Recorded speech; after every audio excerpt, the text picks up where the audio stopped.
It's the ultimate travel guide from the people who know it best. Weekends with Yankee.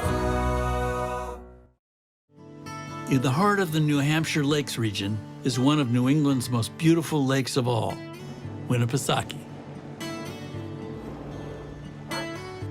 Amy is here to connect with Brendan Pelley, a top Boston chef who grew up spending summers on Winnipesaukee. He'll give Amy a lesson in foraging by the lake and show how to cook up fresh-caught trout over the campfire. I've been coming up to New Hampshire, and specifically the Lakes region area, for about 20 years. And I just love that it's quiet, it's peaceful. There's mountains, rivers, lakes, you name it, all the outdoors activities. Also the foraging is great. So we're at Arcadia Campground. It used to be a campground that was open to the public. Just like camping, like tents? Yeah, it was just tents, really rustic. That's what it was like when I was a kid and we started coming here. Now I'm grown up, now my kids are here, and I have friends who have little kids. Wow, that's so great.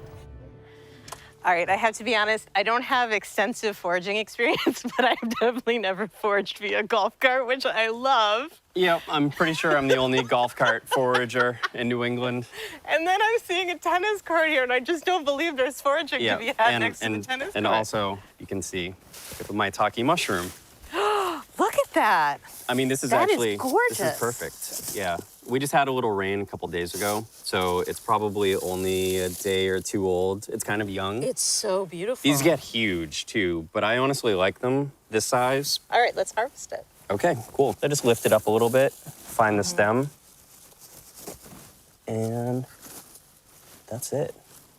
This is beautiful. It actually looks like rings on a tree. Okay, so here... All right, this is like another unlikely foraging spot. It looks like where people park their boats. Yes, but if you look up here, this is sumac. Oh. So this is actually staghorn sumac. Really soft. Yeah, so it's called staghorn because it looks like a, like a stag's horn, like the little fur on there. So what I would want to do with this is actually dry this out and then blitz it with a blender, and then you would want to pass it through a sieve. Oh, right. What you're going to end up with is that beautiful ruby red sumac that you pay a fortune for. Markets and... Yeah, it's also the main ingredient in za'atar spice. Right. This stuff is awesome. Beautiful. All right, shall we go find some more? Let's do it. I really love it when I go to a place and someone points out that what looks like a typical landscape contains these treasures. Mm-hmm. Every day, like, you might find something new. And actually right over here, I almost went past it. That is some sweet fern. Oh, that's pretty. And also goldenrod right in here. I thought goldenrod was the stuff that made you have allergies in the fall. Apparently not. This stuff here? Yeah, so just take the whole thing. Okay. The whole thing's edible. It's a little peppery. This stuff too? Just like... Yeah, so this is sweet fern and has these really cool fall colors.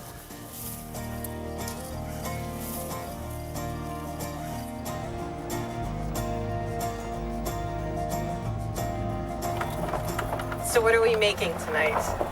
Well, we are going to do some cast iron roasted rainbow trout. Uh-huh. With grilled maitake mushrooms, maybe a little sweet fern, and some goldenrod. Wow, this is perfect. We've got our fire. This is it. This is the kitchen for this evening. All right. Okay, so I'm gonna go, this is the collar here. I'm gonna go right behind the collar. Take that off. The fish is gonna get a nice hard sear in the cast iron. The mushrooms, we're just gonna drizzle with a little Greek olive oil and some salt, super simple. Something that fresh. I just think it would be interesting to maybe just give it a little smoke. But besides that, just barely cook it through. How are we gonna incorporate these beauties here? The sumac and the goldenrod? So the goldenrod, sweet fern. The goldenrod and the sweet fern, I'm just going to keep raw and use as a pretty, elegant, but tasty garnish. Oh, nice. It's gonna bring a little pepperiness to the plate. Okay. And this sumac, if I wanted to use this as a spice, it would honestly take me 2 days to dry it out. But what we can do is we can make a sumac tea. Oh, nice. This whole dish is gonna get finished with the apple cider vinegar, which is Nice. gonna bring acid. So already we have the works of a good dish. We have umami with that mushroom, we have fat, we have salt, and we have acid. So it looks like you have kind of a couple levels of heat here. That's the idea here. So the direct heat is the log, and that's on that cast iron pan, getting that really, really nice and hot so we can get a good sear on the fish.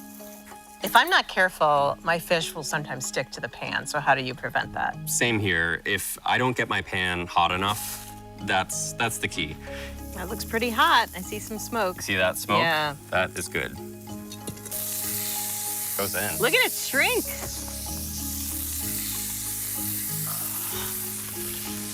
And meanwhile, The mushrooms. these guys are looking happy.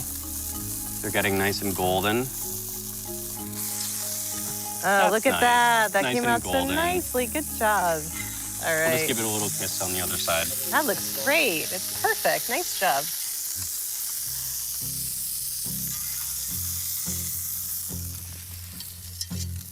It's so simple and it looks so good. And I love that everything we're eating either came from the lake or right around it. Yeah, I mean, that's the idea. I mean, I'm inspired by what I see Yeah. and what I can find. All right, our tea is looking good. That looks pretty potent. Yeah, strong brew. All right, this is a new invention. If this is great, Cheers. we'll bottle it and sell it. Yeah, let's do it. It's really good. It's That like is really good. citrusy and kind of like piney, but it's good. I mean, it really is. It's tart Yeah. and in a good way. Wow, I never knew that you could drink this from the woods. It's cool. Pretty cool. Garnish this with some of the sweet fern.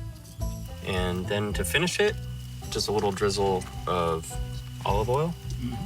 This is just so good. And I love that we cooked it outside, we're eating it outside, we foraged it outside. You know, we're so often shopping for our food from the supermarket. It's another thing to go to a farm stand and get your food. This is another level. And you kind of showed me food where I didn't know there was any.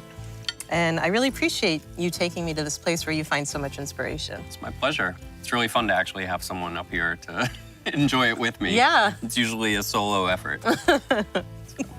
Cheers. Thanks for being here. Thanks for having me.